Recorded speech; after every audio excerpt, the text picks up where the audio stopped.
Hello. This week I'll be continuing out of Ecclesiastes with chapter 7. So if you have your Bible app open and you want to follow along, that is where I'll be this week. A good name is better than precious ointment, and the day of death than the day of one's birth. Better to go to the house of mourning than to go to the house of feasting. For that is the end of all men, and the living will take it to heart. Sorrow is better than laughter, for by a sad countenance the heart is made better. The heart of the wise is in the house of mourning, but the heart of fools is in the house of mirth. Human wisdom may not be the ultimate value, but it does have a relative value in that it is superior to foolishness. The preacher returns to his point that death is superior to life. But now he speaks not of one's own death, but of experiencing the death of another. Confronting morality at another's funeral should make one live a wiser and more sober life, because he will one day die. It is better to hear the rebuke of the wise than for a man to hear the song of fools. For like the crackling of thorns under a pot, so is the laughter of the fool. This also is vanity. Surely oppression destroys a wise man's reason, and a bribe debases the heart. The end of a thing is better than its beginning. The patient in spirit is better than the proud in spirit. Do not hasten in your spirit to be angry, for anger rests in the bosom of fools.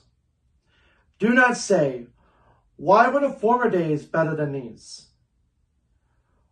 For you did not inquire wisely concerning this. The praise of mirth of fools is meaningless. How much better is well-intended constructive criticism from a wise man, even if it hurts to receive it? Bribery is a way of life in many places, even today. But when it occurs, it brings with it the corruption of morals, especially in places like the court of law. Verses 8 and 9, they tell us to avoid quick and angry responses and to not make rash decisions. It is better to be patient than it is to be proud. On to verse 10, it advises against being focused so much on the past. Such a focus on nostalgia is unwise, as it stems from uncontentment. It distorts reality, and it ignores God's sovereignty over the present. Find contentment and purpose today, instead of living in the past. Wisdom is good with an inheritance, and profitable to those who see the sun. For wisdom is a defense, as money is a defense. But the excellence of knowledge is that wisdom gives life to those who have it. Consider the work of God. For who can make straight what he has made crooked? In the day of prosperity be joyful, but in the day of adversity consider. Surely God has appointed the one as well as the other, so that man can find out nothing that will come after him. I have seen everything in my days of vanity. There is a just man who perishes in his righteousness, and there is a wicked man who prolongs life in his wickedness. Yes, wisdom and money can both provide protection, but the advantage is that wisdom gives life. Understanding the relative place of man in relation to God is important for living a peaceful acceptance of life under the sun. God permitted that life consist of both good and evil, so that man cannot independently determine what the future holds. This is an indirect warning to those who considered prosperity as a mark of God's blessing and poverty as God's curse upon wickedness. The righteous were traditionally said to have a long life, while the wicked a short one. But the preacher has seen the opposite circumstances often enough and warns that one's lifestyle is no guarantee of their lifespan. Do not be overly righteous, nor be overly wise. Why should you destroy yourself? Do not be overly wicked, nor be foolish. Why should you die before your time?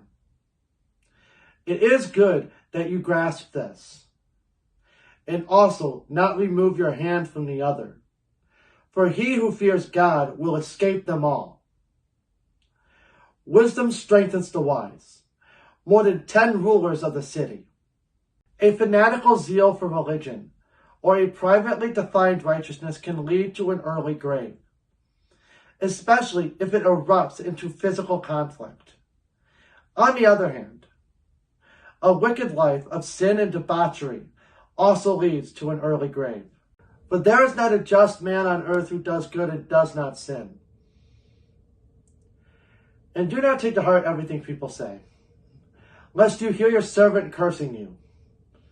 For many times also your own heart has known that even you have cursed others. All this I have proved by wisdom. I said, I will be wise, but it was far from me. As for that which is far off and exceedingly deep, who can find it out? I applied my heart to know, to search and seek out wisdom and the reason of things, to know the wickedness of folly, even of foolishness and madness. This is the reason for frustration in being overly righteous. No one is innocent of having done evil. No one is good. No, not one. Romans chapter 3, verses 10 to 12. In verses 23 and 24, the preacher repeats his resolution to dedicate himself to wisdom, but he finds true wisdom beyond his natural abilities. This is where an important aspect of the theme appears. While the preacher is classifying himself as wise, true wisdom, the abiding value he has been seeking, remains out of his reach, and it can't be acquired by his own efforts. Given the premise of under the sun, Solomon's meaningless life could not be made meaningful by the attainment of wisdom. And I find it more bitter than death. The woman whose heart is snares and nets, whose hands are fetters.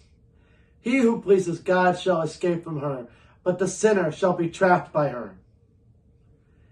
Here's what I have found, says the preacher, adding one thing to the other to find out the reason, which my soul still seeks, but I cannot find. One man among 1,000 I have found, but a woman among all. These I have not found. Truly, this only I have found, that God made man upright, but they have sought out many schemes. The point in verses 27 through 29 is not that men have more virtue than women, but that while God created humanity upright, both men and women have defiled themselves as a result. None are without blame. Thank you for watching.